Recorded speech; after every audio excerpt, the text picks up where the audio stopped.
വിരിഞ്ഞു തുടങ്ങിയാൽ 3-4 മാസത്തോളം നിൽക്കുന്ന സ്പൈക്കുകളും ഒന്നിനു പുറകെ ഒന്നായി വിരിഞ്ഞു വരുന്ന നിശാശലഭങ്ങളുടെ സൗന്ദര്യം പകർന്നെടുത്ത മനോഹരങ്ങളായ പൂക്കളുമാണ് ഫെലനോപ്സിസിനെ ഓർക്കിഡ് പ്രേമികൾക്ക് പ്രിയങ്കരമാക്കുന്നത്. പരിപാലന രീതിയിൽ മറ്റു ഓർക്കിഡുകളിൽ നിന്നും കുറച്ച് വ്യത്യസ്തതകൾ പുലർത്തുന്ന ഫെലനോപ്സിസ് ചെടികൾക്ക് എങ്ങനെയാണ് ജലസേചനം നടത്തേണ്ടത് എന്നാണ് ഈ വീഡിയോയിലൂടെ വിശദീകരിക്കുന്നത്.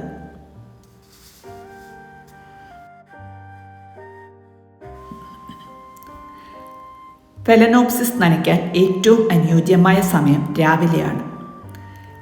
കാലാവസ്ഥയ്ക്ക് അനുയോജ്യമായി വേണം ഈ ഓർക്കിഡിന് നന കൊടുക്കാൻ. വേനൽക്കാലത്ത് 2 നേരവും നനയ്ക്കാം. രാവിലെ ചെടിയും മീഡിയവും നന്നായി നനയ്ക്കുക. ചെടിയുടെ ക്രൗണിലും ഇലക്കവിളുകളിലും തങ്ങി നിൽക്കുന്ന വെള്ളം പകൽ സമയത്തെ ചൂടിൽ ബാഷ്പീകരിച്ചു പോകും. ജലാംശം രാത്രി മുഴുവൻ തങ്ങി നിൽക്കുന്നത് ഫംഗസ് ബാധയ്ക്ക് കാരണമാകുമെന്നുള്ളതുകൊണ്ട് വൈകുന്നേരത്തെ നന നേരിയ തോതിൽ മീഡിയം മാത്രം നനയത്തക്ക വിധം ആയിരിക്കണം.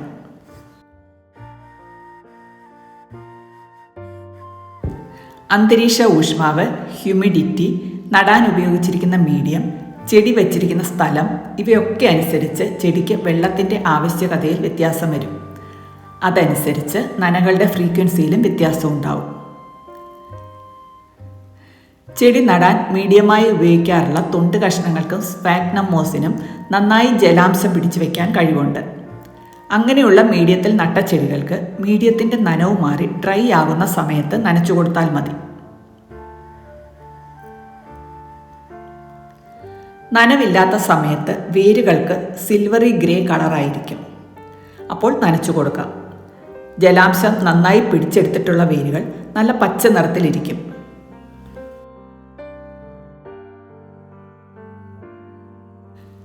ചിലപ്പോൾ ചെടികൾ ജലാംശം കുറഞ്ഞ് ഡീഹൈഡ്രേറ്റഡ് ആകാൻ സാധ്യതയുണ്ട്.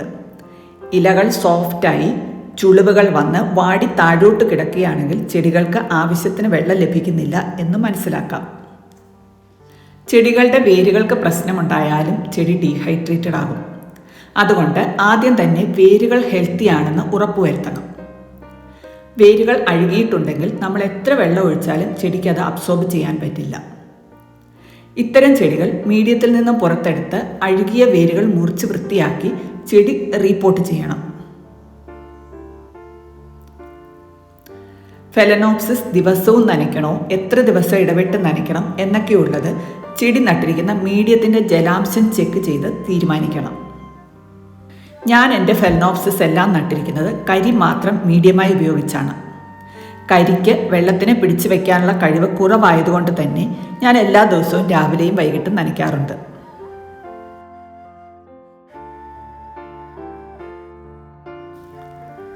പത്തോ 15 സെക്കൻഡ് നേരം വെള്ളം ഒഴുകുന്ന ടാപ്പിന് കീഴെ പിടിച്ചോ വാട്ടറിംഗ് ക്യാനിൽ നിന്ന് ഒഴിച്ചോ മീഡിയം നനയത്തക്ക വിധത്തിൽ ജലസേചനം നടത്താം.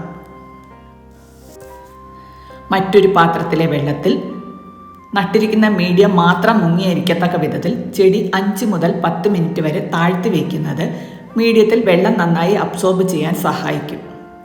തൊണ്ടോ സ്പാഗ്നമോസോ പോലെ നന്നായി വെള്ളം പിടിച്ചു വെക്കുന്ന മീഡിയമാണ് നടാൻ ഉപയോഗിക്കുന്നതെങ്കിൽ ഇങ്ങനെ മുക്കി വയ്ക്കേണ്ട. റണ്ണിങ് വാട്ടറിൽ മീഡിയം നനച്ചാൽ മതി.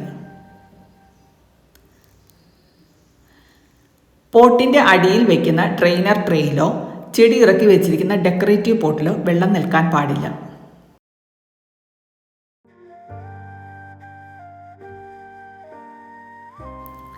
ഏതു വിധത്തിൽ നനച്ചാലും ചെടിയുടെ ക്രൗണിലും ലീഫ് ആക്സിസിലും വെള്ളം തങ്ങി നിൽക്കാൻ അനുവദിക്കരുത്. ഫെലനോപ്സിസ് ചെടികൾ ശ്രദ്ധിച്ചാൽ അറിയാം, അവ നേരെ മുകളിലേക്കല്ല വളരുന്നത്. ഒരു സൈഡിലേക്കോ താഴേക്കോ ചരിഞ്ഞാണ് വളർച്ചയുണ്ടാകുന്നത്. ഇലകൾക്കുള്ളിൽ വെള്ളം കെട്ടി നിൽക്കാതെ തനിയെ താഴേക്ക് ഒഴുകി പോകുവാനായി പ്രകൃതി കൊടുത്തിരിക്കുന്ന ഒരു അഡാപ്റ്റേഷനാണിത്. നമ്മൾ ചെടി നടുമ്പോൾ കുറച്ച് ചരിച്ച് നടാൻ ശ്രദ്ധിക്കണം. നേരെയാണ് നട്ടതെങ്കിൽ വളർന്നു തുടങ്ങുമ്പോൾ ചെടി ചരിഞ്ഞു വരും. അതുവരെ ഇലകൾക്കിടയിൽ വെള്ളം കെട്ടി നിൽക്കാതെ ശ്രദ്ധിക്കണം. വീഡിയോ ഇഷ്ടമായെന്ന് കരുതുന്നു. നിർദ്ദേശങ്ങളും അഭിപ്രായങ്ങളും ദയവായി കമൻറ്റ് ചെയ്യുക. മറ്റൊരു വീഡിയോയുമായി വീണ്ടും കാണാം. Thanks for watching.